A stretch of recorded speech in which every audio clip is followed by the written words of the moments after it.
Um acidente envolvendo 7 veículos deixou um morto e 8 feridos na madrugada de hoje em Jundiaí, no interior de São Paulo.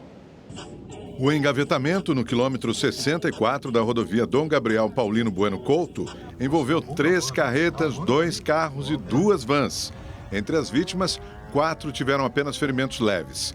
Parte da pista sentido interior do estado foi interditada para a remoção dos veículos. Uma das hipóteses é que o motorista de uma das carretas teria dormido ao volante e provocado o acidente.